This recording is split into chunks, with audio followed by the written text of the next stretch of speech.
Good evening, everyone. I'm Jonathan Brent, Executive Director of the YIVO Institute, and I'm really pleased to welcome all of you to this first program of our fall season. We have many programs coming up that I hope you will check out either through our newsletter, which is online, or through the printed copies of it, the bulletin that you can pick up outside. It's really exciting, the shape of our public programs that demonstrate the breadth and depth and richness of the Yiddish world, the Jewish world of Eastern Europe, both past and present. Tonight, it's a real pleasure to welcome our speakers, Scott Hilton Davis, translator Tina Lunson, and Sheva Zucker, Yiddishist and teacher in our summer program, the head of Orphan Shvel, and known to everyone in the Yiddish world. Who is not known to everyone in the Yiddish world, or any world, is the subject of tonight's presentation. Those of you who have gone to Okapova Cemetery in Warsaw may have seen the monument to Ansky and Peretz. It's very impressive. And there is one more name included there, and that is Denizon. And one might wonder why is he included there and not so many other names, or why is he included at all? And of course, I've been to that cemetery many times, and I simply assumed that he was someone of stature, but I knew nothing of him. So I truly welcome tonight's presentation. I hope you all will check out YIVO's website, check out our bulletins, become members if you aren't already, and participate in the YIVO learning and discovery experience. Thank you.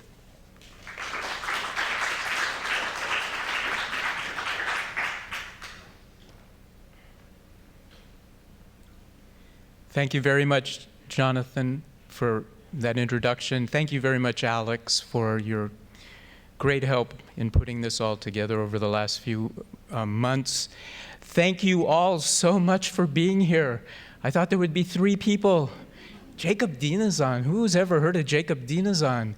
And as Jonathan said, if you go to that cemetery and you look at that great mausoleum, that monument to the 3 writers, and people say, wow, you know, I recognize Peretz. He was the great short story writer and the playwright and the poet. And, you know, then there's Ansky, who wrote that wonderful play, The Dybbuk, right, about the rejected bridegroom who possesses the bride, right? And all of the stuff that goes on with that. And then there's the name in the middle, Dinezon. And people go, who is that? Well, I'm going to try to make a case to you today that he was an essential part of the development of modern Yiddish literature in the late 19th and early 20th centuries, and that he deserves to be remembered. And he especially deserves to be remembered today, because today, on the Hebrew calendar, this is the exact day of his 100th yortzeit. So the 3rd of Elul is the 100th anniversary of Jacob Dinezon's yortzeit. So I hope for you that you will find surprises in this talk that you didn't expect. That it's not just about finding out about an author you didn't know about, but the connections this writer had with all of the rest of the really great writers that we think about as the, you know, people who developed modern Yiddish literature. No, I thank you for introducing Tina Lunson. Tina Lunson is the translator of two of our major publications, Jacob Dinezon's Memories and Scenes, which is a short story collection. I'll tell you about that in a moment, and also The Dark Young Man, which was published this year. This is the first English translation of Jacob Dinezon's best-selling 1877 novel. And I'll talk with you a little more about that as well. And again, Sheva Zucker, in addition to being all of those things, she used to reside in Raleigh, North Carolina, where I still live. I know, don't tell people. I know. It's like being in Siberia, you know, and she's been released. But at any rate, it's so wonderful to have you here, both of you here for this as well. So let me say that the 3rd of Elul, 5779, is the celebration, the 100th yahrzeit of Jacob Dinezon. And we did have the opportunity just 6 days ago to be in Warsaw in front of that monument and to be able to attend a service. It's interesting, August 29th was the yahrzeit on the secular calendar, and so my family and I had the opportunity to participate in a commemorative service held in Warsaw at the Jewish cemetery, where Dinezon is buried in that grand mausoleum with his friends Ayel Peretz and Shin Ansky, S. Ansky. It's so hard, you know. You wanna use the Hebrew letters, but when you see it in English, it's you know, S versus the Shin, I versus the Yud. So if I get it confused, you'll forgive me a little bit. At least this audience will understand that, okay? So this is what it looks like on that mausoleum with the 3 names. And as Jonathan said, a lot of people will go through and they'll look at Peretz and they'll look at Ansky down at the bottom, and there you have Jacob Dinezon. And so this trip to Warsaw was really the culmination of a 16-year journey to try to find out who Jacob Dinezon was, and to, in the end, kind of help restore him to his rightful place in the development of modern Yiddish literature. Now, for most of us, these are the 3 writers who come to mind when we think of modern Yiddish literature, right? Sholem Abramovich, who used the pen name Mendel Mocher Sforum when he wrote in Yiddish, Ayel Peretz and Sholem Aleichem. They are often called the classicaires, the classic writers of modern Yiddish literature. And it was while I was doing research on these 3 writers that I first began noticing another name popping up here and there, a name I had never heard before, Jacob Dinezon. And what was so strange, the English spelling of the name kept changing. Now in Yiddish, the spelling is always the same, Dinezon. But in transliteration, look at all the variations. It's like Hanukkah, right? The 15 spellings of Hanukkah, right? Of course, Dinezon's name in English, we decided to use the YIVO spelling to try to bring some order to the chaos. But, you know, in terms of, you can get the idea, in terms of researching this man, especially today, you know, in our Google search mentality, you know, you put in a spelling and you get 10 or whatever number of hits. Well, you have to do that same thing over and over and over again with each spelling. And as more things get digitized over time, you can't just use one name. And this is I'll show this to you in a moment, because it was quite surprising. And the thing that I found out about Jacob Dinezon early on is that whenever people mentioned Jacob Dinezon, it was always in relationship to Ayel Peretz, almost always in relationship to Ayel Peretz. So this is from a memoir by Y.Y. Trunk about his first visit to Peretz's apartment in Warsaw. Peretz led me into his study, a dwarfish, gray-haired man and gray-bearded sat at the desk, absorbed in rolling cigarettes. "This is Jacob Dinezon," Peretz said. "Get acquainted." Dinezon turned around to inspect me. To him, I was a new face, a young man in a long black coat. As for me, it was with great awe that I looked at him. This gray, dwarfish man was the famous author of The Dark Young Man and Yosela, a book over which I had wept a sea of tears. My mother had wailed aloud over it, and even my hard-hearted grandfather had broken into sobs and groped for a cane to beat up Beryl, the cruel Malamed. Then I found this in a memoir by A. McDonough. Older writers used to avoid Peretz. Jacob Dinezon was the outstanding exception. Yet there was something poignantly tragic about the friendship between these two men. The bold facts of the case are that Dinezon's fellowship with Peretz meant the end of his career as a writer. His literary aspirations now merged with or became subservient to those of Peretz. Yet before the flowering of this friendship, Dinezon had been a writer of considerable talent, with an individuality all his own, and an assured place in Yiddish literature. An assured place in Yiddish literature. There was another complication. Almost all of the really important biographical information was in Yiddish. And sadly, even though I had an opportunity as a young person to learn Yiddish, I didn't do a very good job. And so I don't read Yiddish. But what little I could find in Jewish literary histories written in English was astonishing.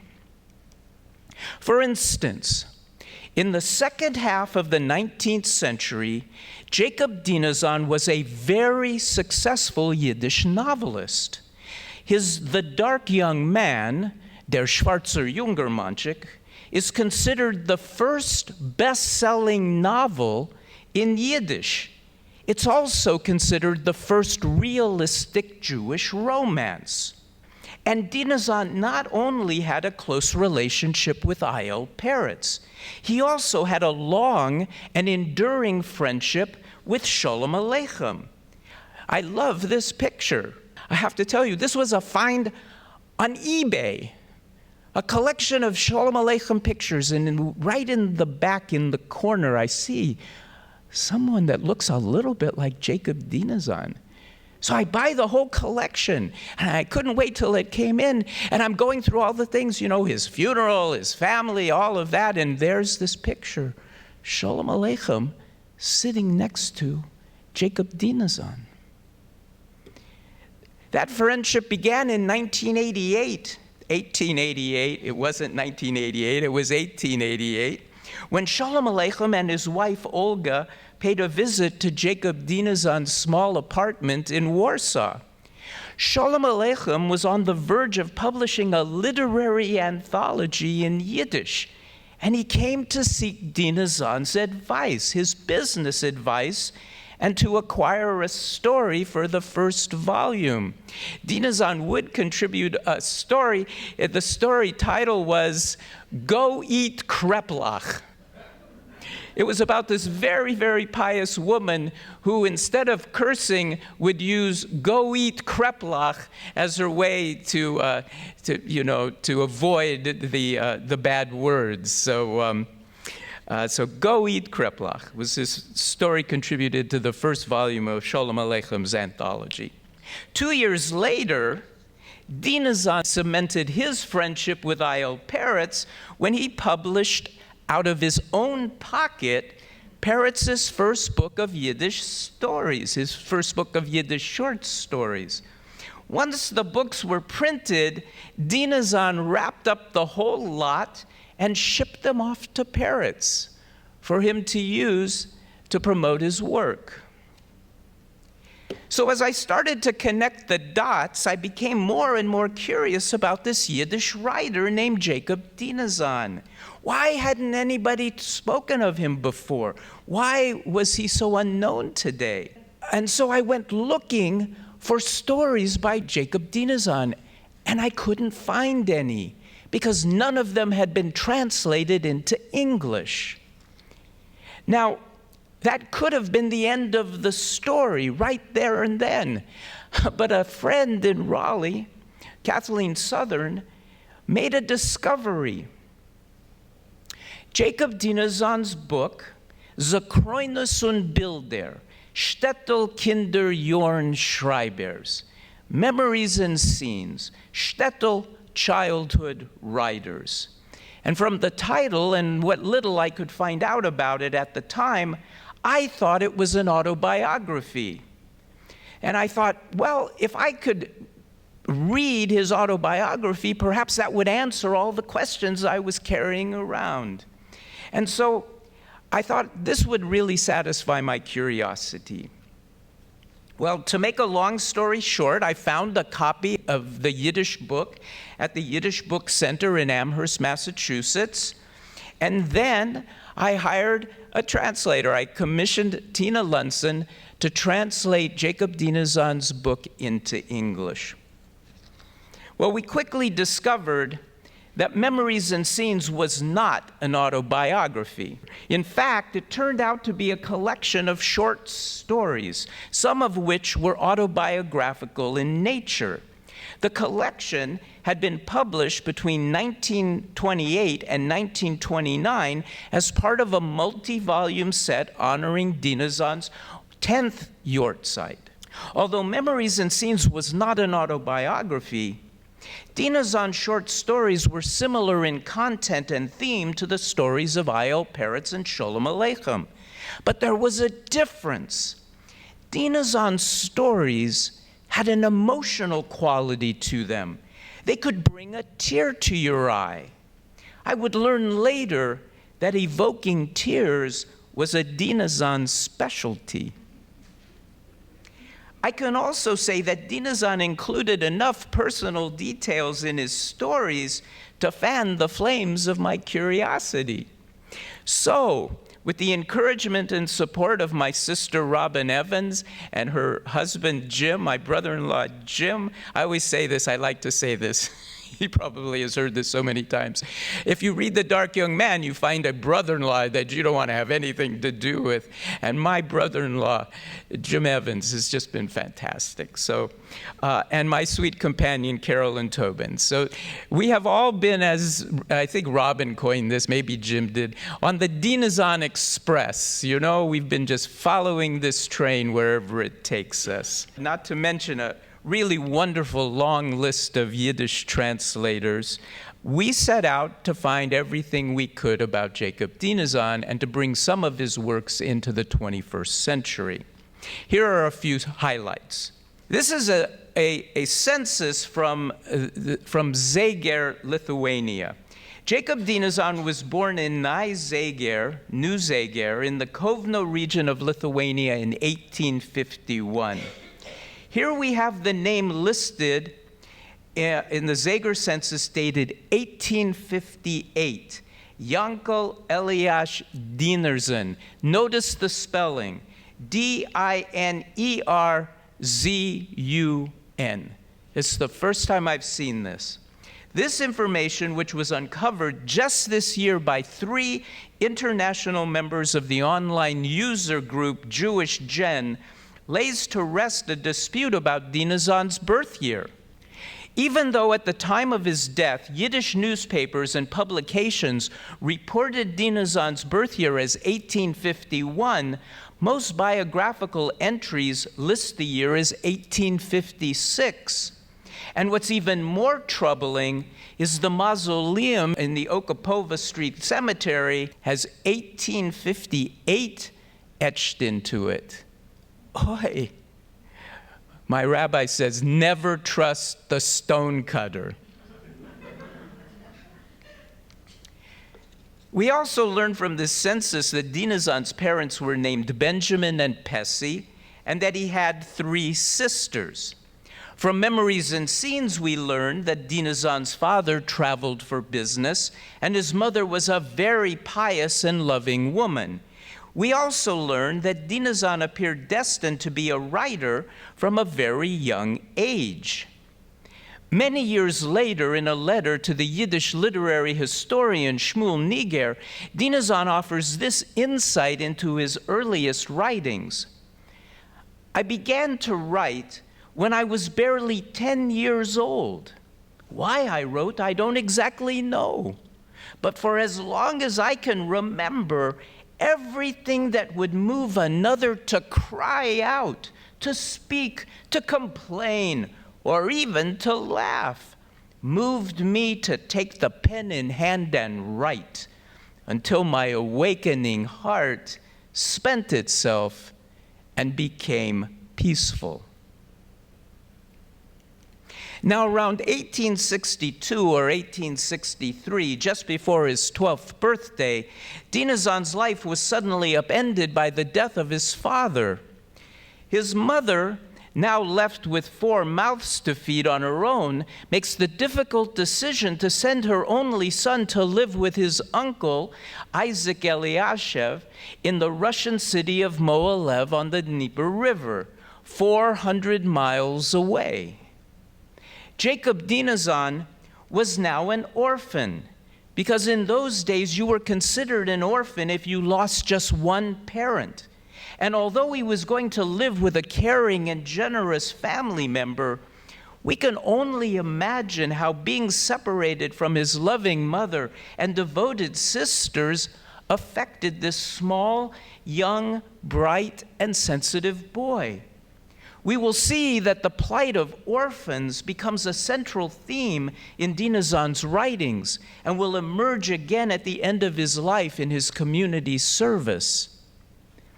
Under the guidance of Uncle Eliashev, an observant Jew who also had an interest in secular subjects, Dinezon is enrolled in a yeshiva.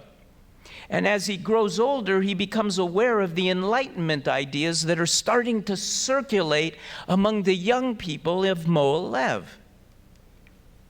The journalist and critic S.L. Citron, who includes Dinezon in his memoir, 3 Literary Generations, tells us that Dinezon felt a strong desire to help uplift and educate the poor and less fortunate.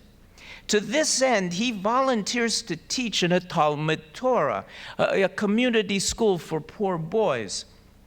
Citron writes, they were not just teachers to the children, but faithful fathers who also provided for their physical and material needs, including food, drink, and suitable beds for the night. Now, at about this time, Dinezon is invited to become a tutor in the home of one of the wealthiest Jewish merchants in Mohilev, Yeshua Menachem Hurovich.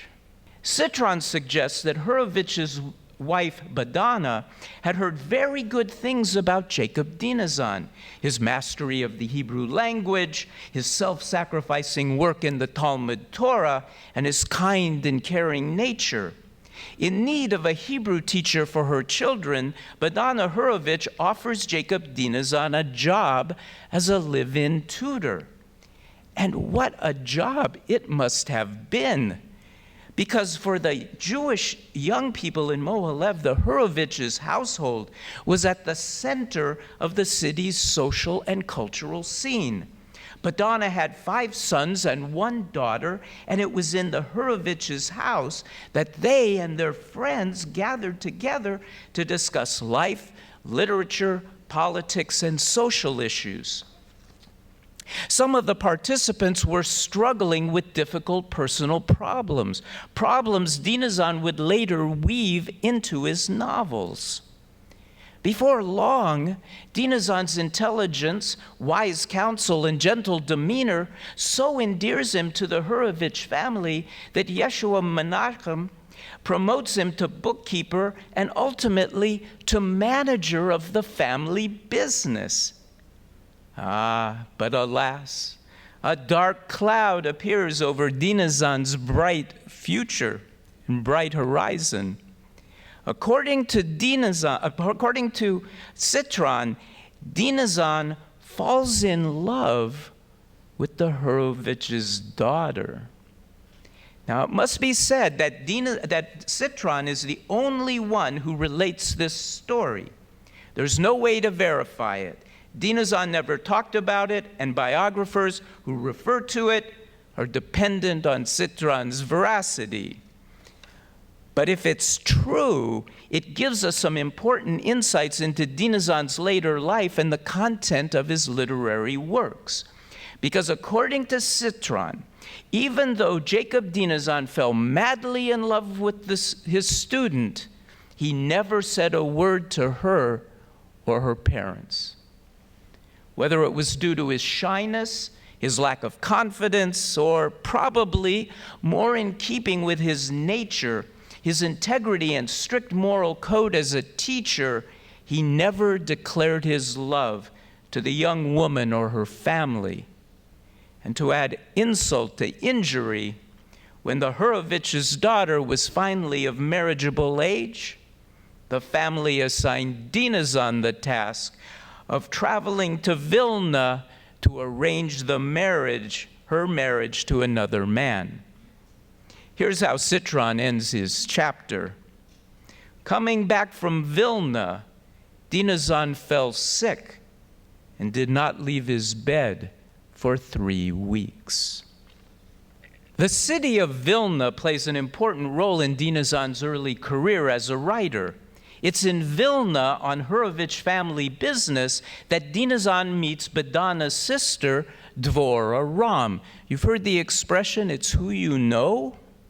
Well, Dvora Ram, in partnership with her brothers-in-law, owns a major Jewish publishing company noted for the quality of their religious texts. Through this publishing company, Dinezon is introduced to one of Vilna's leading Yiddish authors, Isaac Mayer Dick. Dick takes Dinezon under his wing and introduces him to the other prominent writers in Vilna. And at some point, Dinezon shares 2 of his Yiddish manuscripts with the elder author. Dick is very impressed with Dinezon's writing, and he recommends one of the manuscripts to the Ram Publishing Company. But it's not The Dark Young Man. Dinezon explains this in his letter to Shmuel Niger.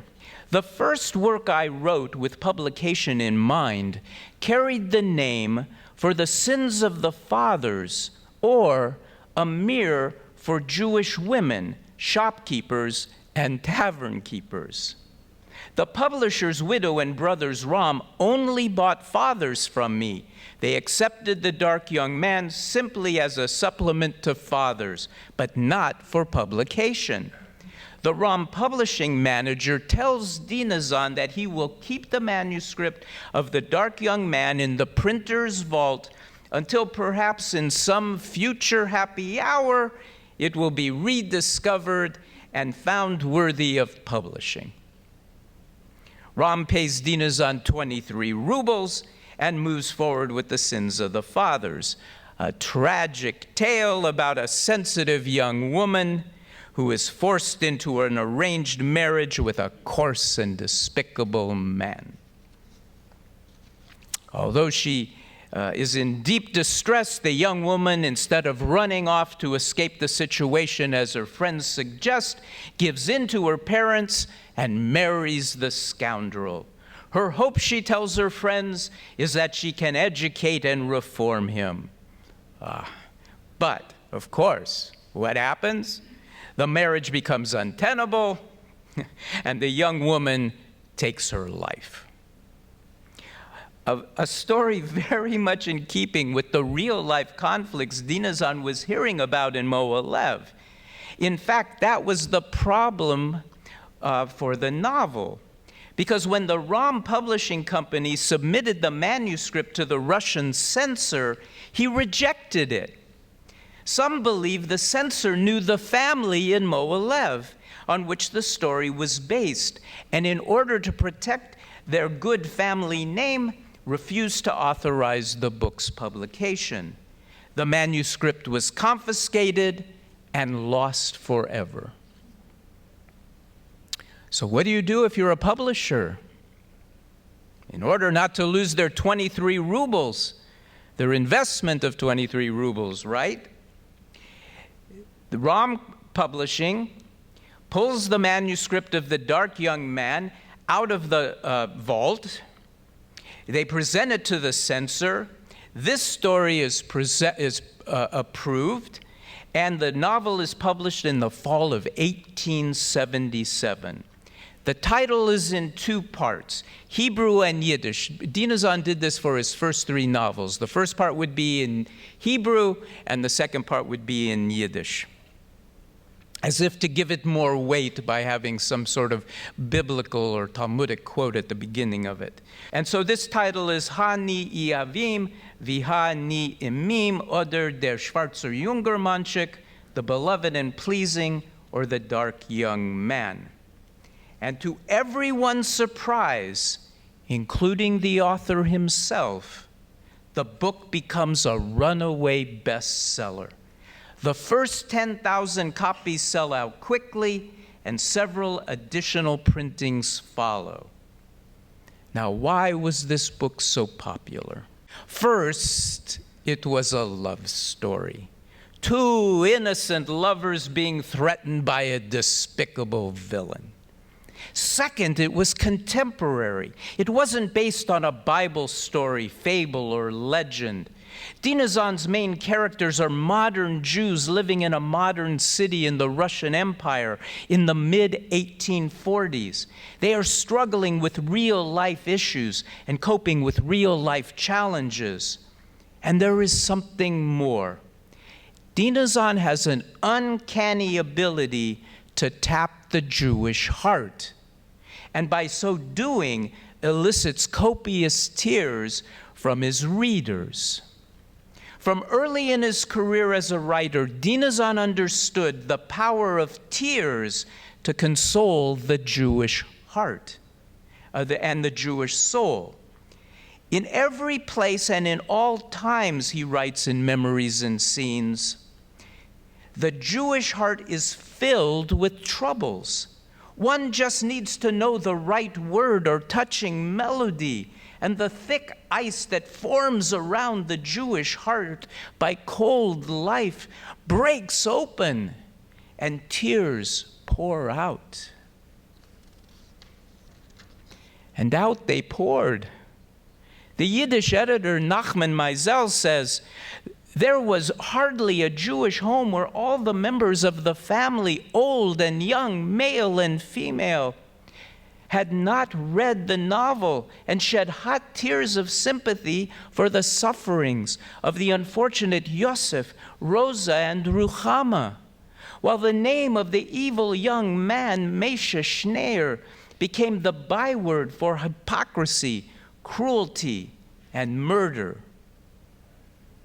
Now, with the huge success of The Dark Young Man, one would think that Dinezon was well on the road to stardom. He even had another novel waiting in the wings. But then, out of the blue, he pulls the plug on his own success. Years later, he explains his reasons to Shmuel Niger. I believe you have more or less the idea concerning the success of The Dark Young Man. It was almost that same year I finished my novel, A Stumbling Stone in the Road. However, I had no desire to publish it due to the dead silence of the collective Hebrew language press regarding The Dark Young Man, despite the fact that tens of thousands of copies were sold and there was almost no Jewish household in which it had not been read. The Hebrew press that Dinezon writes about is the Jewish Enlightenment press, and those editors and publishers who he so wanted to impress. Unfortunately, they completely ignored The Dark Young Man because it was written in Yiddish. On top of that, Jewish writers, seeing the popularity of Dinezon's Yiddish novel, to paraphrase Mendele Mocher's forum, followed each other head over heels, one after another, into the book writing business. Numerous authors jumped onto the bandwagon and began churning out imitative works of an inferior quality. Dinezon writes, "I felt guilty for the whole flood of vapid and dismal novels drowning the Jewish reader. I couldn't stop writing, but it didn't cost me effort or mental strain not to publish the finished work." Dinezon will not publish another major literary work for 13 years. Now, the next 6 or 7 years of Dinezon's life are hard to track. I haven't really been able to nail things down, where he lived or how he made a living. But in 1885, he moves to Warsaw, where his older sister, Fega Kot, and her family are living.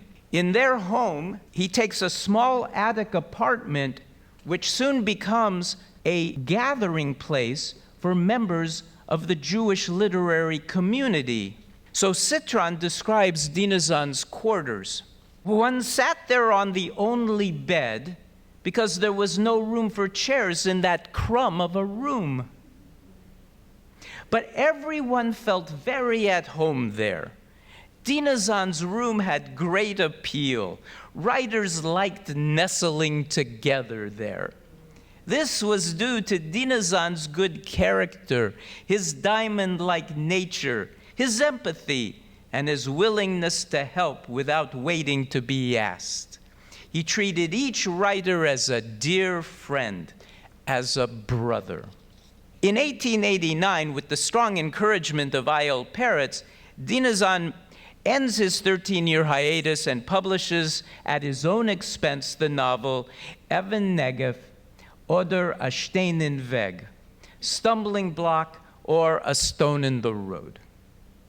2 years later, Dinezon contributes his newest novel, Herschele, to the first volume of the Yiddish Bibliothek, the Jewish Library, a Yiddish anthology he publishes in partnership with Peretz. Like The Dark Young Man, this is an emotional and bittersweet romance, but the characters are more three-dimensional and the story less heavy-handed. The novel is often praised as one of Dinezon's best, and it presents a wonderful scenes about Passover at the turn of the 20th century. Dinezon will continue to write novels up until 1905, first publishing them in various Yiddish newspapers and journals before releasing them in book form. These include Two Mothers, about an orphan boy who can't marry his soulmate because he has been taken in and raised by her mother. Alter, about an orphan school teacher who must marry or lose his deceased father's students. Follick and His House, about an old man who resists his children's request to abandon his rundown home and come live with them in America. And The Crisis, about the impact of modernity on the lives of old-fashioned Jewish merchants. Now, in 1909, the literary community of Warsaw held a great celebration to honor Sholem Aleichem on his 25th Jubilee as a writer. Unfortunately, Sholem Aleichem was ill and recovering in Italy, so his wife, Olga, attended in his place. And she returns to her husband bearing gifts, a special blend of tea, some fine writing paper, and most importantly, copyrights. Dinezon had spearheaded a committee to buy back Sholem Aleichem's copyrights from the publishers, from the original publishers. This gave Sholem Aleichem the ability to republish and earn income from his prior literary works. This is pretty interesting. I was thinking about this in relationship to this wonderful production of Fiddler on the Roof you've seen in Yiddish, right? I'm sure many of you have seen it. So we realize that production, right, began with Sholem Aleichem's original stories. Then some of those were translated and turned into a play by Arnold Pearl. You still see Arnold Pearl's name on that poster about the play, right?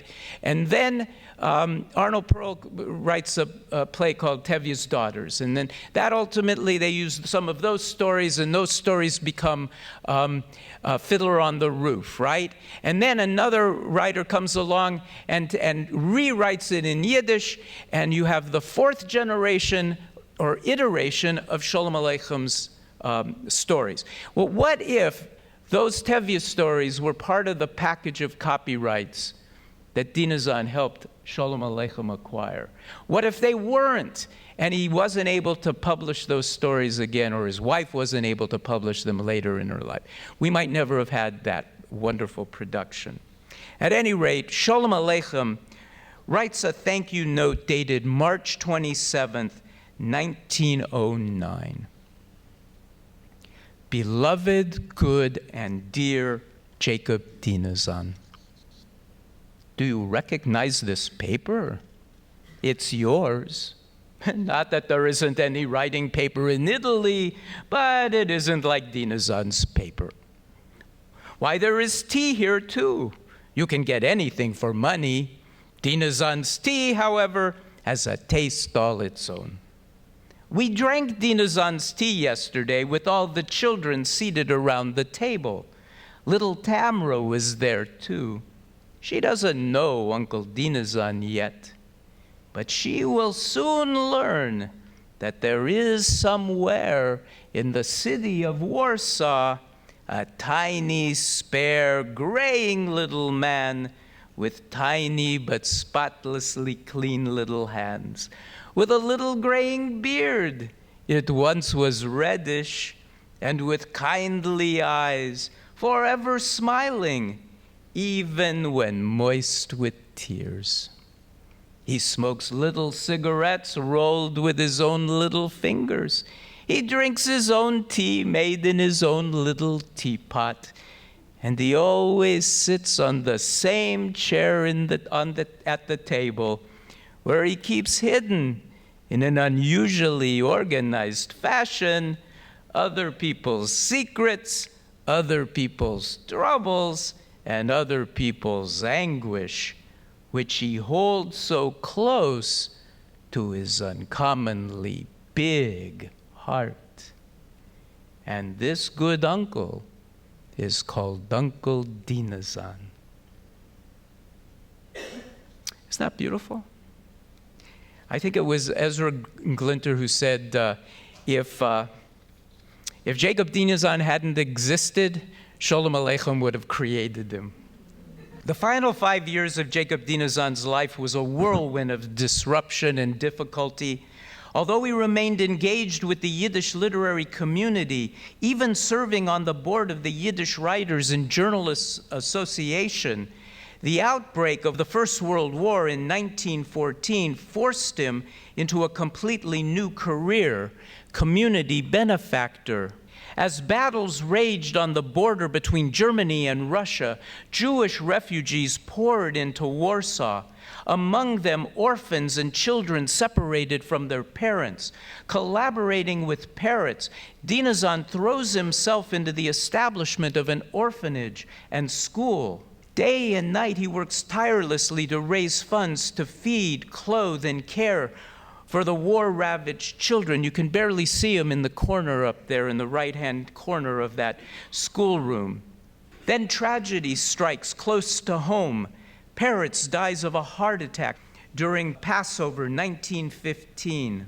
As mourners stream through the Peretz apartment, Dinezon sits beside his friend, never leaving the body for a moment. Nearly all of Jewish Warsaw joins the procession that carries Peretz's casket to the cemetery on Okapova Street.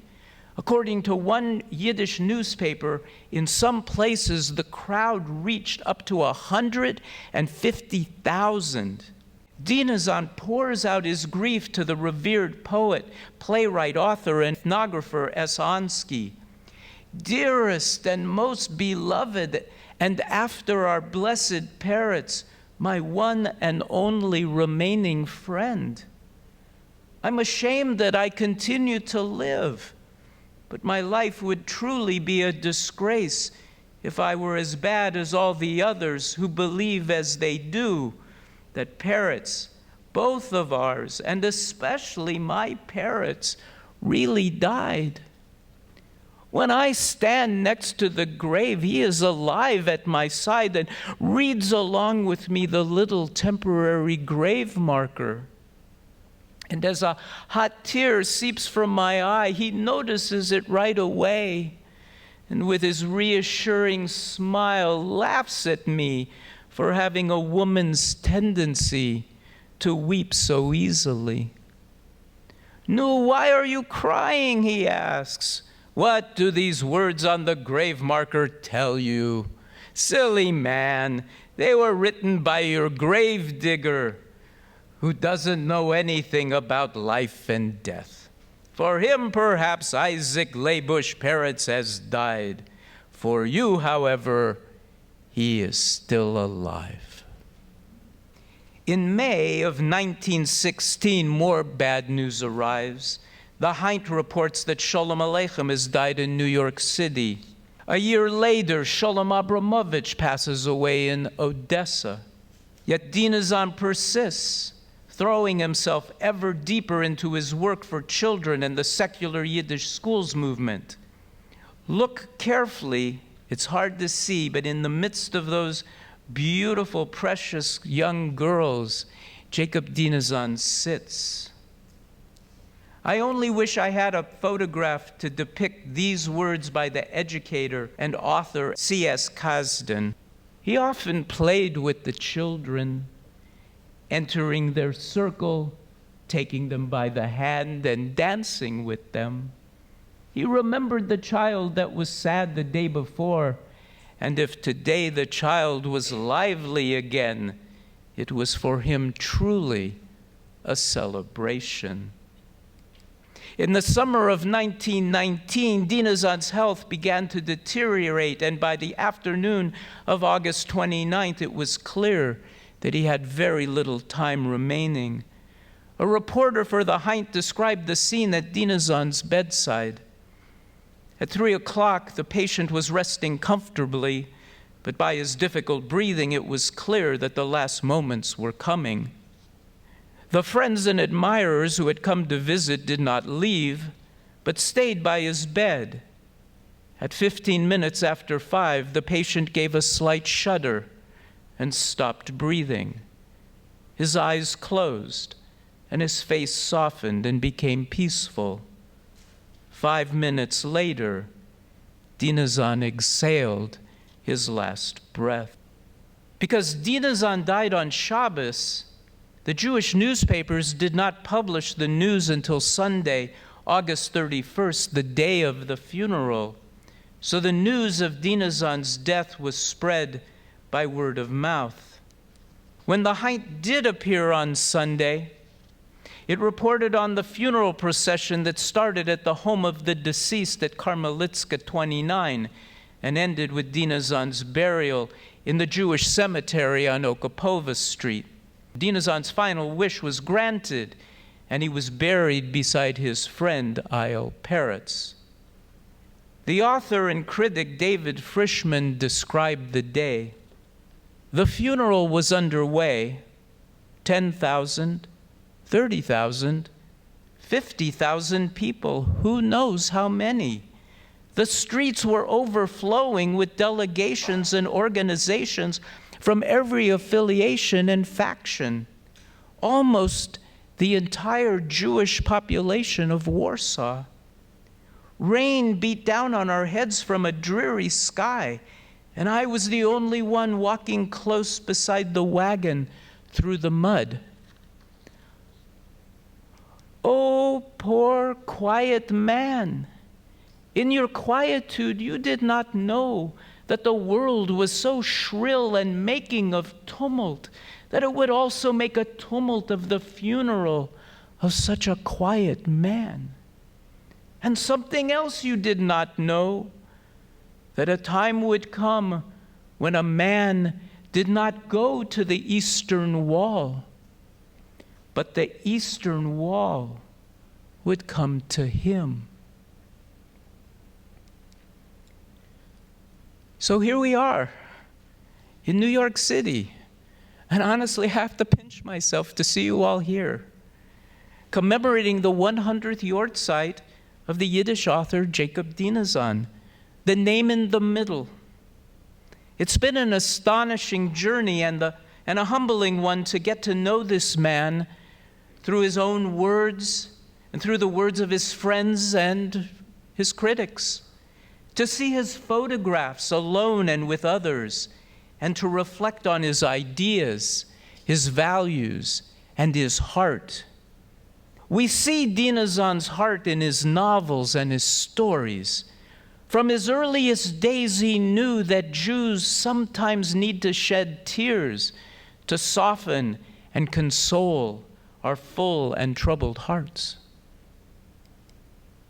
I love this quote from the author and photographer Alter Kaczynski, who was at Dinezon's bedside and must have been very close to Dinezon at the end of his life.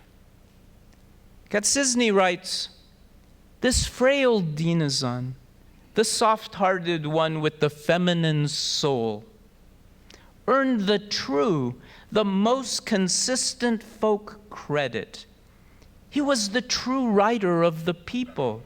It was not society that read him, but the folk, pious mothers, dreamy daughters, bearded fathers. Entire families read him. Two authentic folk writers were ours, Dinezon and Sholem Aleichem. It does not occur to anyone to put these two writers on the same level, yet it is so.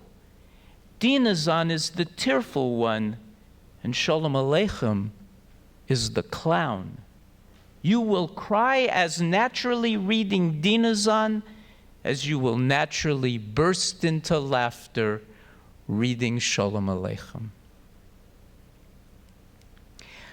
But in the final analysis, as I reflect back over the past 16 years, what stands out to me is Jacob Dinezon's character, his integrity and honor, his modesty and compassion, his courage and unfailing loyalty to his friends and the Jewish people. In his life and in his writings, Jacob Dinezon was the embodiment of a mensch, a role model during his lifetime and a role model for us today. That's why it's important to remember there was a Jacob Dinezon in the world. Thank you. Thank you.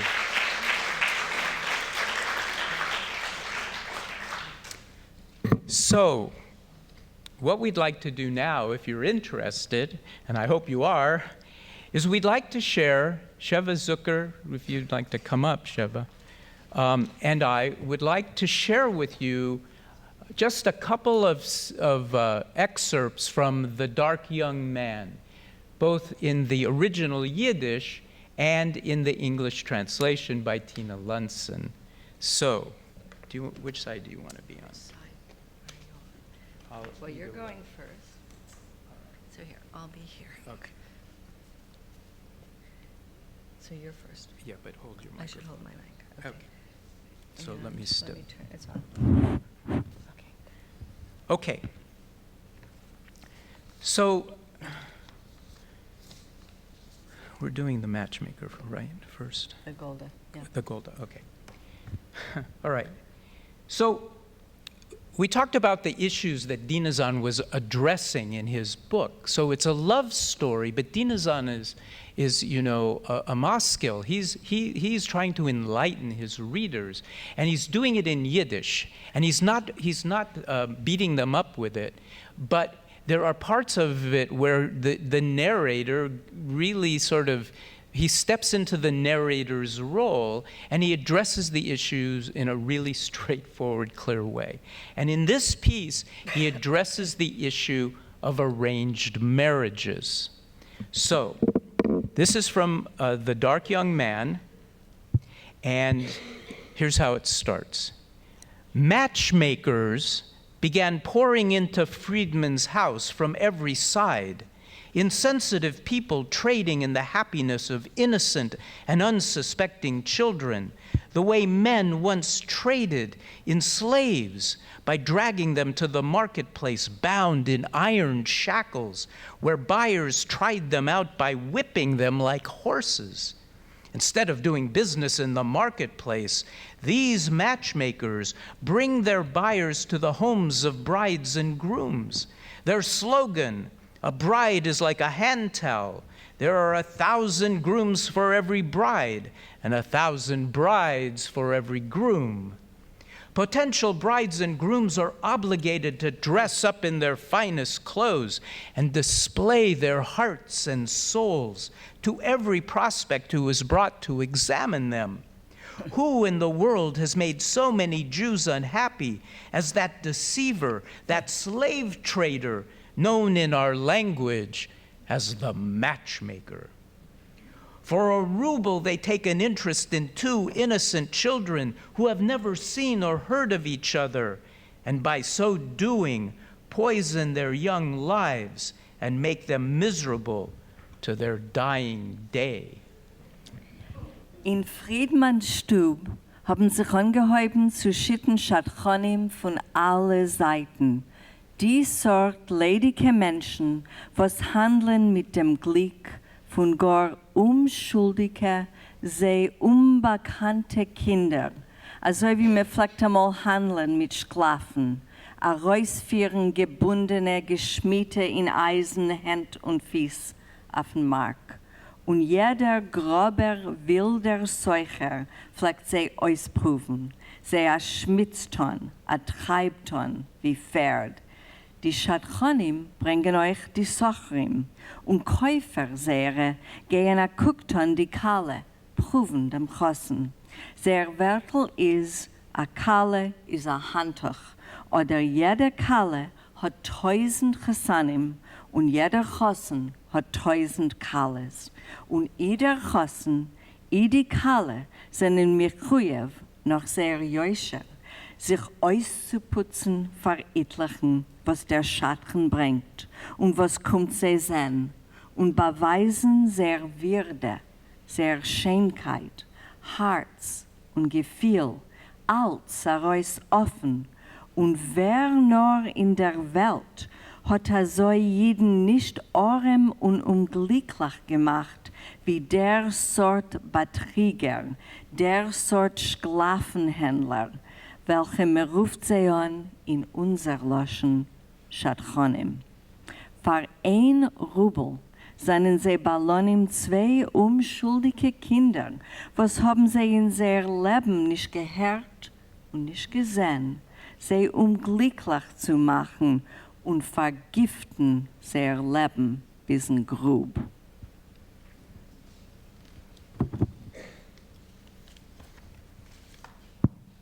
You're right. In these times, when the slave trader is almost unheard of anymore in Europe, and when we are horrified to hear how they conducted their business in Africa, we seem not to notice that family slave traders are still at work in our Jewish communities. The only difference is that the others captured their victims outside their homes and put them in chains before selling them in the marketplace. Our vile slave traders capture and sell them in their own homes. Their hands and feet are bound in chains, yet somehow the couple is convinced their shackles are golden rings, until later when they realize they have been enslaved. And no one seems to care that these blossoming children have been sold to the highest bidder and are doomed forever.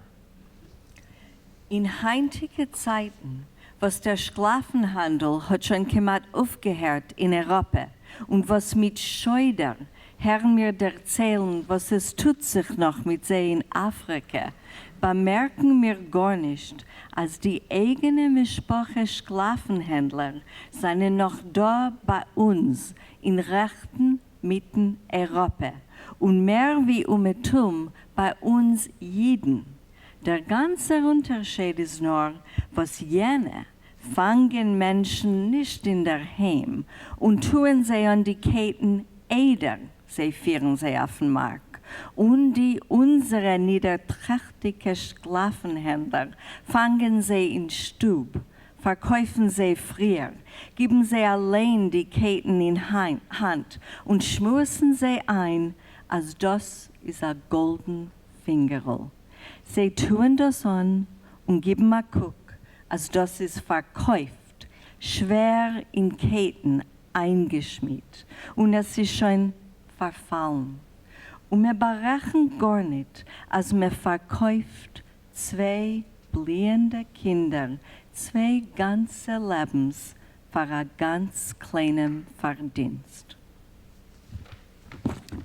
Very different than our little Yente in Fiddler on the Roof, right? A very different presentation. This second reading comes from later in the book. So the story is that Yosef, like Jacob Dinezon, is invited to join a very, very wealthy family and to tutor the children. And in the process, he falls in love with the oldest unmarried daughter, Rosa. Yosef falls in love with Rosa, but he can't say anything to her because his moral code won't allow him to say anything to her.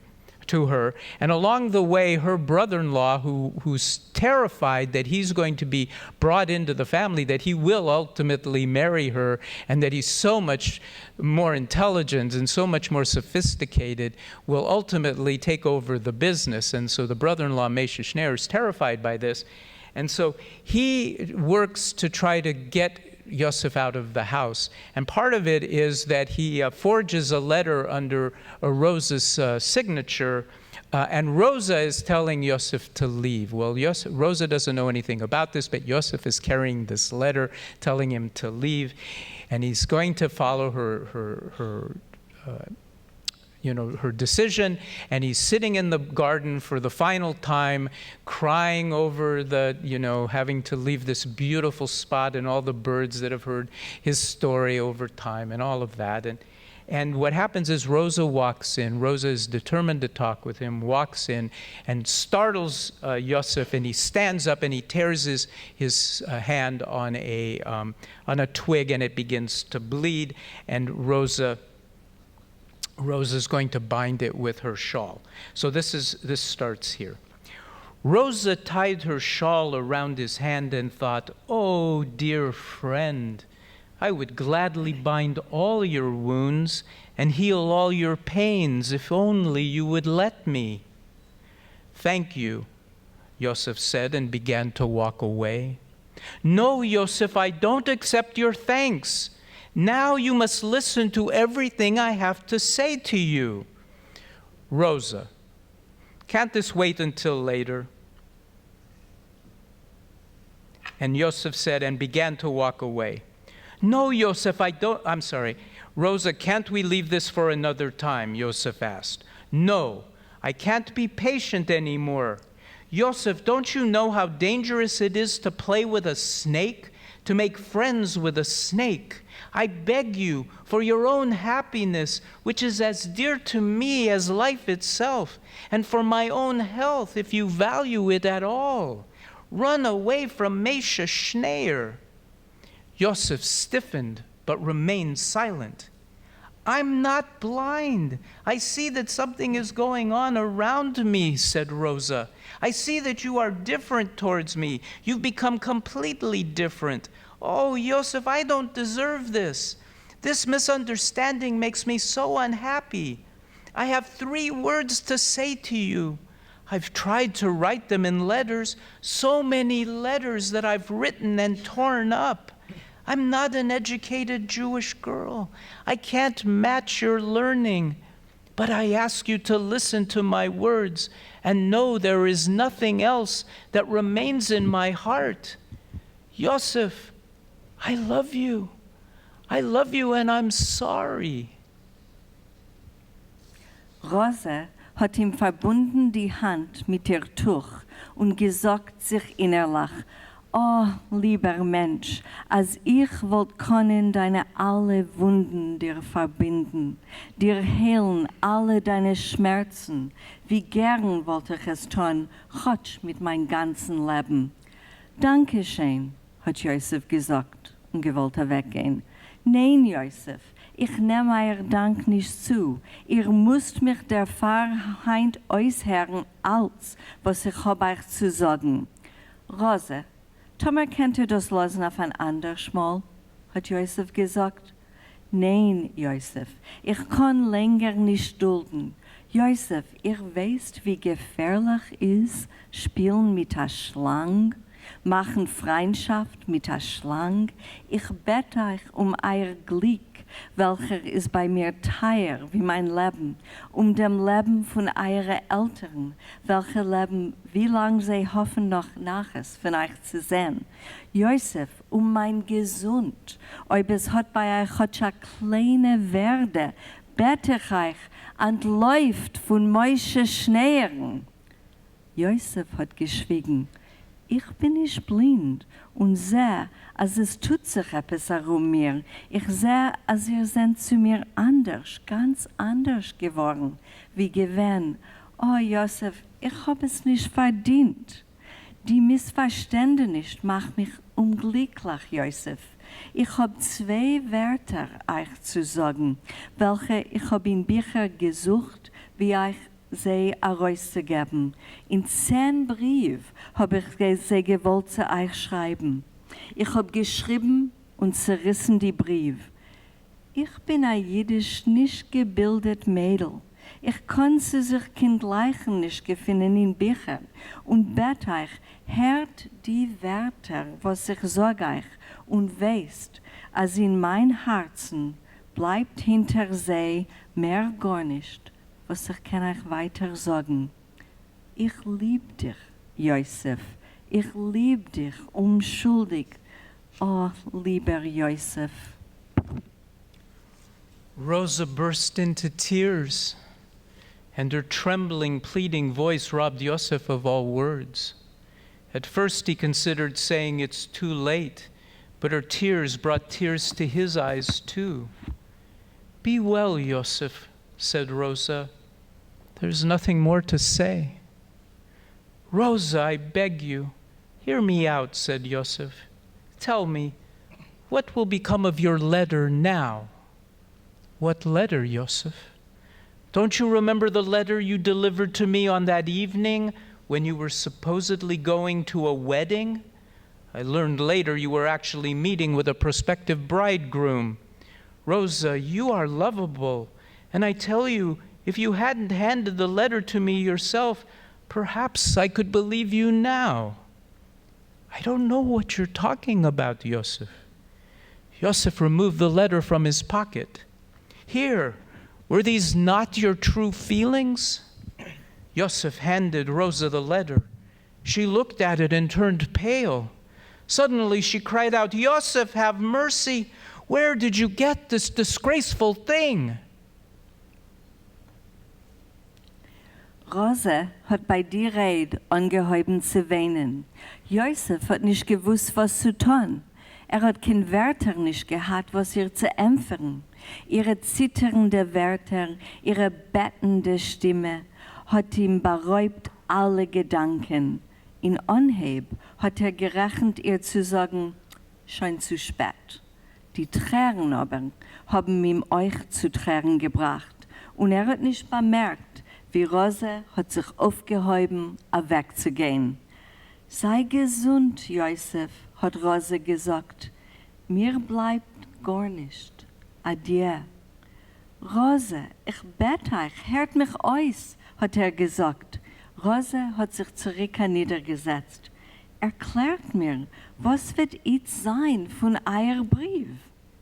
Welcher Brief, Josef? Gedenkt ihr nicht dem Brief, was ihr hat mir ihm allein erlangt in dem Abend, was ihr seid auf Verhassene gefahren, wie ihr hat gesagt, oder auf ein Begegnis mit Achossen, wie ich hab sich danach wusst? Rose, ihr seid liebenswürdig und ich sag euch, als wenn von euch allein wollt nicht sein die Manier, wollte ich euch davon fragen, sie darf ich das tun eure Eltern jetzt, als euer Brief weist mir euer unbestimmten Charakter? Sagt mir, was soll ich euch empfangen auf eure Wörter, welche ihr habt erst gerät? Zu was kann es mich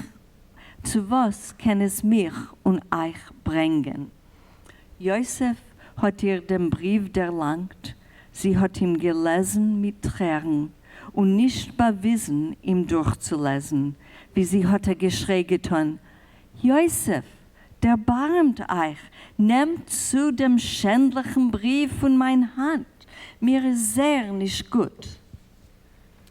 Rosa pushed the letter back into Yosef's hands. Now, everything is clear to me, she wept. Dear Yosef, I am innocent. I don't know what to say about this letter. It was given to me and I was asked to take it to you.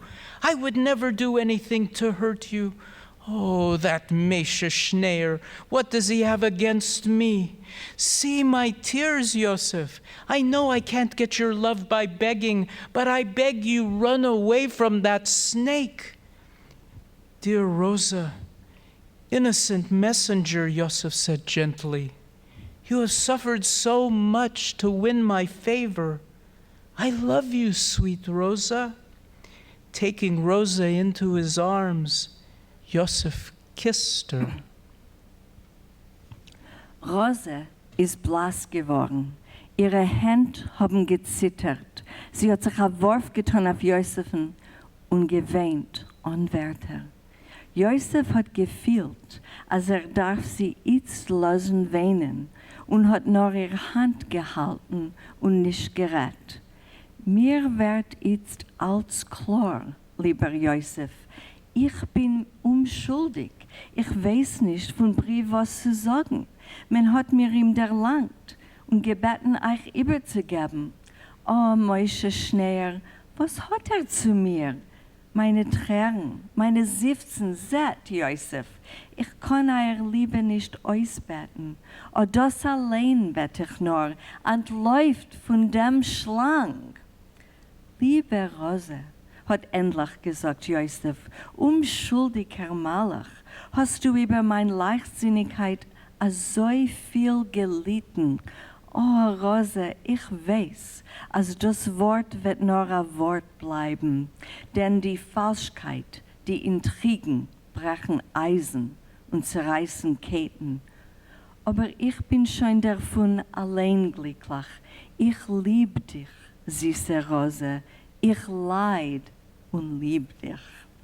Sie ist ihm in seine Arme gefallen und sie seien wie zusammengewachsen geworden in einem langen, dauernden Kuss. Beautiful. Thank you. Just leave it in there. How are we doing? Okay? Isn't that amazing to actually hear it in Yiddish? So what we thought we would do just before question and answers is I'd like to invite Tina Lunson to come up and to just talk a little tiny bit about the translation work going from the Yiddish, and then then if you have any questions, we'll take a few questions. How does that sound? Everybody up for that? Yeah? Okay.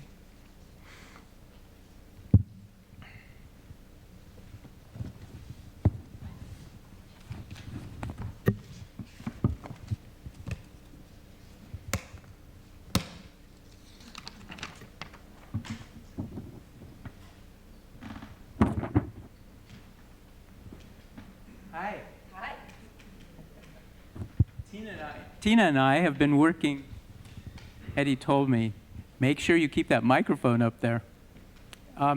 Tina and I have been working together since about, 2003? At the very beginning of our efforts to try to bring Dinezon into the 21st century. It's been pretty astounding. And I'd like to just give you a little bit of her background, if that's okay.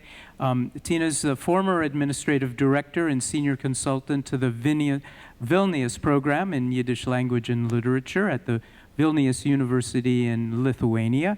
She worked with the U.S. Holocaust Museum, Memorial Museum as an expert researcher and translator, and served as a historical consultant and on-site guide for 2 Holocaust-era films in Lithuania. She received her Master's of Arts in Jewish History from Baltimore Hebrew University and has completed postgraduate work at Columbia University in Yiddish literature, and she's been studying Yiddish and translating works for many years now. So I wanted to ask you, what was it like when you first began translating Jacob Dinezon's works into English? The first thing that I translated for you was the Richness, not Richness. He was from Lithuania. That I found very intriguing. I think that because he wrote in that instead of an autobiography, in those days it was considered immodest for someone to write their own story. So he wrote these stories from his life, and I found them all intriguing. And his own voice was so clear in them because he was writing something about things that had really happened to him. And I liked those. Actually, that's one of my very favorite things that I've ever translated, that collection. That's great. Actually, while you were translating, one of the chapters is called Mayor Yeki, one of the characters. And can you talk a little bit about that? Because you kind of coined a phrase based on that story. Scott and I were working back and forth on that, and Mayor Yeki was a character who was very righteous and very kind and very active in the community and would do anything to help anyone else. He picked up a poor drunken person off the street and carried him home. He went in to take care of a child who had a contagious disease when no one else would go in to take care of him. And he was such an inspiration. We thought we should make little buttons that said, "What would Mayor Yeki do?" Can you talk a little bit about some of the challenges you had working on The Dark Young Man, if you had any, and any thoughts about the translation process? I think the translation process was not so difficult. He writes in a way that, in a very open kind of language that's accessible to anyone who can read Yiddish. So it's not complicated, it's not, there is a highfalutin kind of Yiddish that people were using around that time, and that's not his. I found it actually a little bit repetitive, and the tear-jerking part was difficult. I think the original is 600 pages long. There's a lot of this same kind of drama going on, and I was thinking at the time, how will we publish this now? How can anybody today wade through all of this? Even though the story was excellent, and I loved the character of Golda, the mother. She's a wonderful character, and the nasty old ladies are also 2 wonderful characters. They have some very, very juicy passages in there. But I think the only difficulty was trying to get through all of this. And I think that you did a really excellent job in bringing it into a shorter and more concise version without really having lost any of it. Oh, thank you. Thank you. The translation process from the editor's perspective was interesting because you want to try to be faithful both to the writer and to the translator. And so if you have spent a lot of time kind of imagining what the writer was like and who he was and what his motivations were, and then you're looking at his words, and it's a very interesting process. And I often say, when people say, well, the translator did this, and I often want to say, well, actually, don't blame her, blame me, because, you know, I took 2 pages and cut it down to a paragraph, and then we moved on with the story. But the good portion of the story is there, so I always find myself wanting to be defensive, saying, no, don't blame the translator, blame the editor. Do you have anything else you'd like to say about Jacob Dinezon and his role in Yiddish literature, as you've sort of been working with his stuff? I do admire him, and I'm very grateful that you have made this long effort to, I think what you said originally was to have his books on the shelf in the library along with the other writers. I'm very glad that he's getting some attention now. And he's one of a lot of writers, besides the 3 classicers who most people know about. There can't be 3 great writers unless there's a large infrastructure. It's like a mountain range. There aren't just some stars up there. There's a large community of writers, and there's a long history of that culture. And so I think if you ever recover from this long work with Dinezon, I have some other writers that you could begin to work on too. Good luck. All right. So I think if you're all right with this, if you have anybody that would like to ask some question.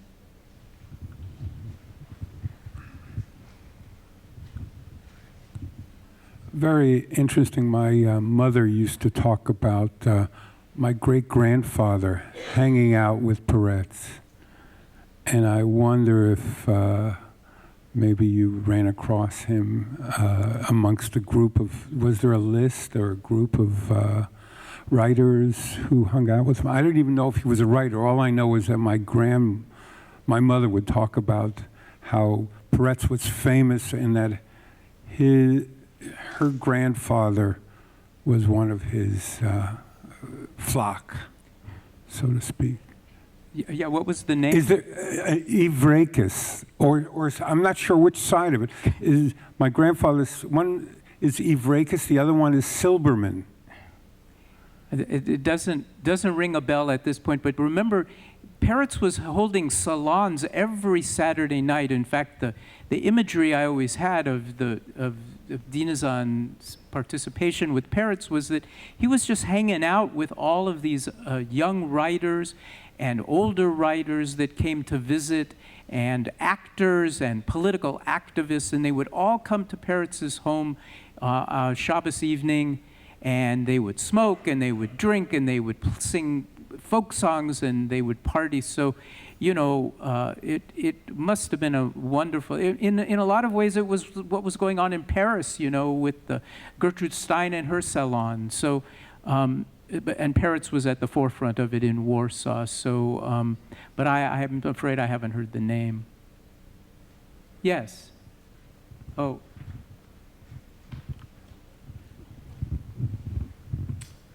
Thank you for your presentation. Thank you for bringing all of this up.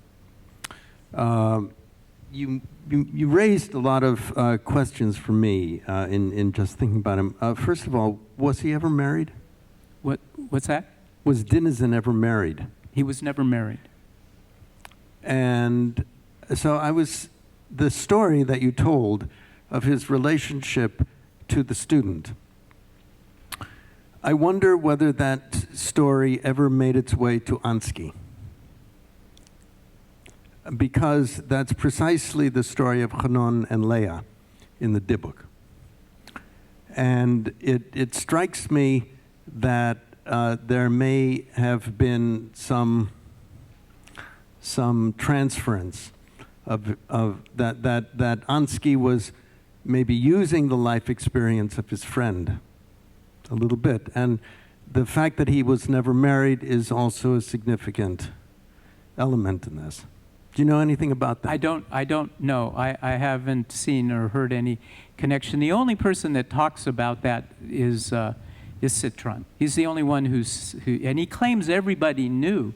He claims everybody in Mohilev knew that Dinezon was stuck on this young woman, and it was kind of a little bit of a joke that, you know, he wouldn't say anything to her. And then actually Citron, when he talks about the girl, doesn't really hold her in very high opinion, doesn't have a very high opinion. You know, it's interesting to me, there's another story that I like to tell about this, and that is that Sholem Aleichem was in exactly the same situation. He was invited to be a tutor in a wealthy home, and he marries her, which is a Sholem Aleichem ending, right?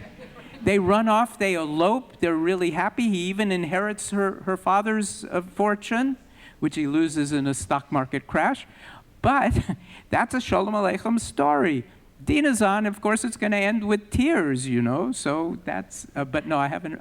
Can I ask? So, Jonathan. Sure. Oh, that's a question everybody asks. It's like, was Dinezon gay? So there is nothing that I have come across, because I've been sensitized to this question. I have looked everything I've looked at. You know, when we look at masterpiece theaters of the British, right? What happens at the end of the evening, right? The men go into the drawing room and the women go into the parlor. There was that separation of the sexes. And the term, this was wonderful, Rochel Kafferson. Are you here by any chance? She is. There she is. Yeah. So Rochel Kafferson has written this amazing article about this process. But she used the word bromance, which is a common word today, right? Two very masculine men who have a good, close relationship, right? It doesn't necessarily have to be sexual. And the thing about these two men, what he was, we don't know, but there's nothing that we can see that's overt in anything that he's written or anything that has been presented. So that's, and these guys were prudish. They remember the whole story of Ansky bringing them, God of vengeance, and they hated it. Oh my God, you can't put this on the stage. This is so scandalous. So I don't know. I haven't found anything. Yes, So, Sheva. Jonathan, I'm not following exactly where you see the parallel between this and the Dybbuk. Well, it's just that the story is that Chanon cannot say anything to the father of the girl that he loves. He never says anything to the father of the girl that he loves. And every time I think about this, I ask why? Why didn't he? And there's no indication in the play as to why. But it's conceivable that, and Ansky doesn't supply an answer to this, but he cannot do it. It's like this invisible barrier. And it's possible that he was simply modeling that part of the play on this story. It's a very, very important element, that he can't speak to her in real life. He can only possess her in the spirit world. I think there's a book, I think it's Herschela by Dinezon, and it's a story of this Melamed, and he falls in love with one of his students again, and he just wants to love her like a sister. And this goes on and on and on for many chapters. Right. That's Alter. Oh, that's Alter? the story, okay, that's Alter, yes. Okay. And then there's another one sort of like that. So it does seem, at least his fictional characters, many of them, can't seem to consummate anything. And I don't know why that question is so important. Like, do we have to know that? I don't know.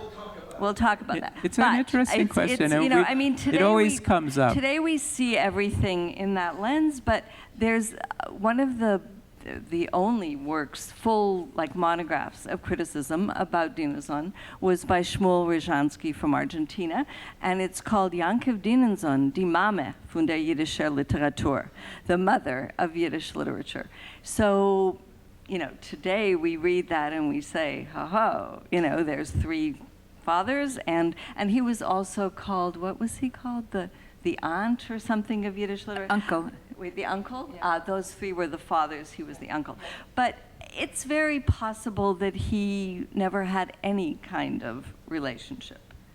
You know, very possibly. And yes, it is possible that he's gay. I think it's highly possible that he was, but Yes, perhaps never May I- acted on it. And I don't know if he was so attentive to the situation of women and wrote so kindly about them, and he loved children in the same kind of tender way. Tender is one of the words that they always use about him.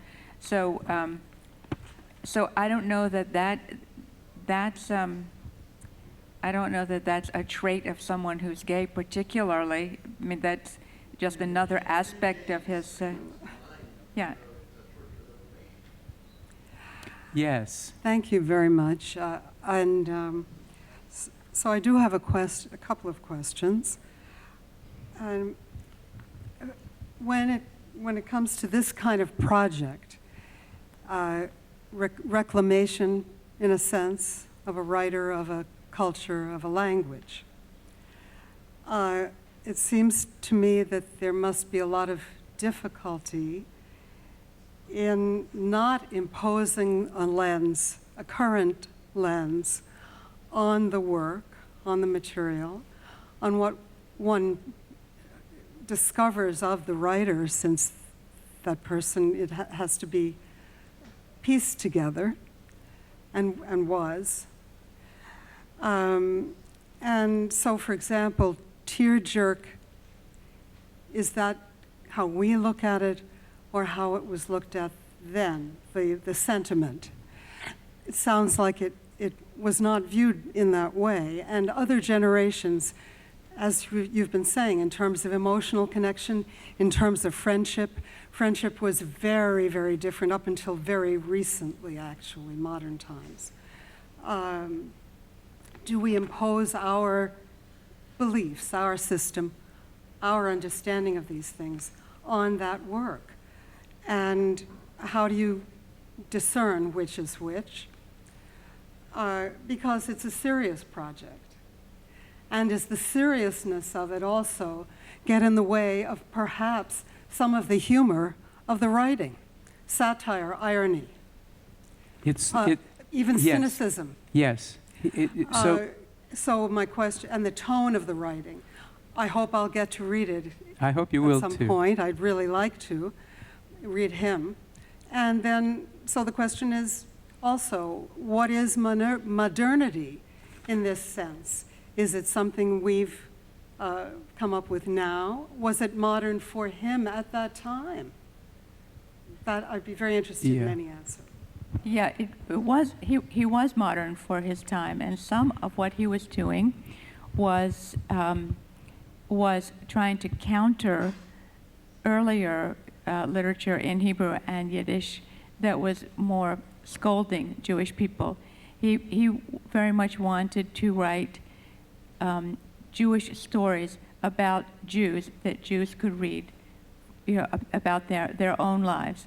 In fact, at the beginning of Dark Young Man, in one of the first scenes, he's sharing a book with someone, and it is a book by Osip Rabinovich about a man who had been taken into the Tsar's army, what happened to him there, what hardship it brought, and so on and so on. That was a very popular book because it's something that really happened, because it wasn't made up, and nobody was saying, "Oh, Jews, if you weren't so stupid, if you knew better Russian, if you knew higher math and astronomy, these terrible things wouldn't happen to you." They were telling the story that was about them, and it was a sympathetic view. So Dinezon, that's also what he was trying to do. He was an enlightener of sorts, but he was not a scolder at all. And for me, the tone, I try to make exactly the tone that the person is writing in. I refer to highfalutin Yiddish, and I have translated some of those, and they do in English still sound as though someone's reaching maybe even beyond the vocabulary that they have. Sometimes they do sound like that, but they need to, because that's how they were written. It's a little bit tricky because now people don't write like that. It makes it old-fashioned, but I try to make it just as much like it as I can. And I think really part of my translation work is all the work I've done in Jewish history, understanding what was going on at what time, and so that helps to inform what people are writing about and how people might be receiving it. So I try to incorporate all of that. We have time for maybe one last question.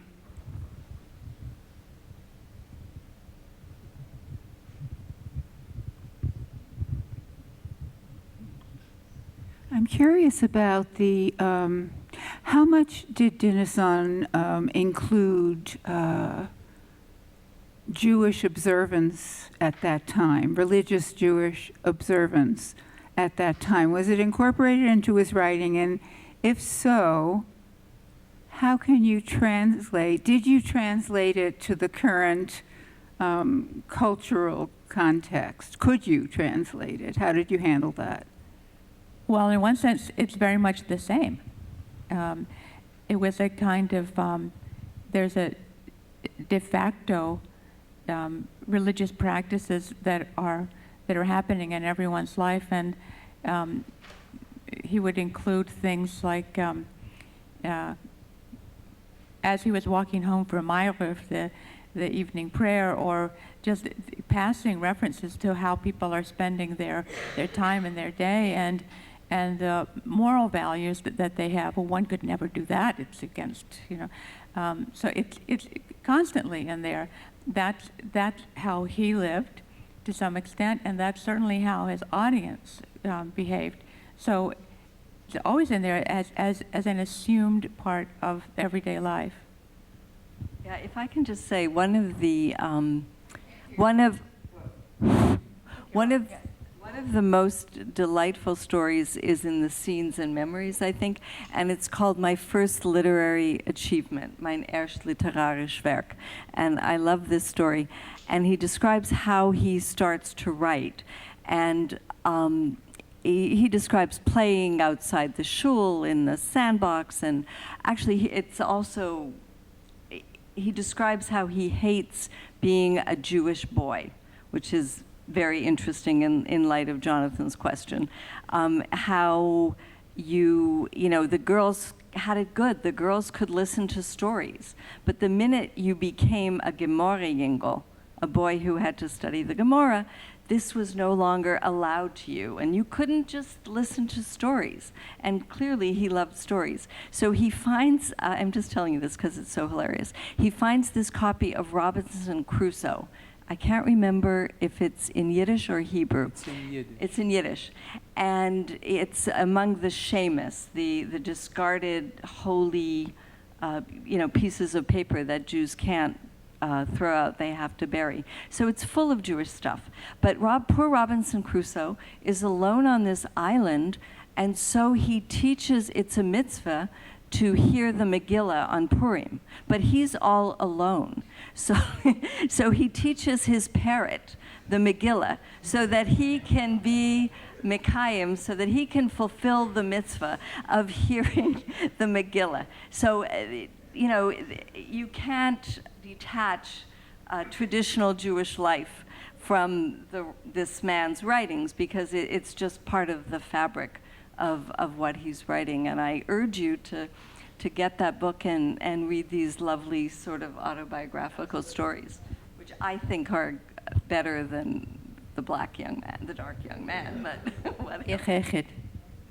On that note, we have a few of these books for sale in the lobby, and Thank you very much for this wonderful evening. Thank you all so much for coming. Really, thank you very much.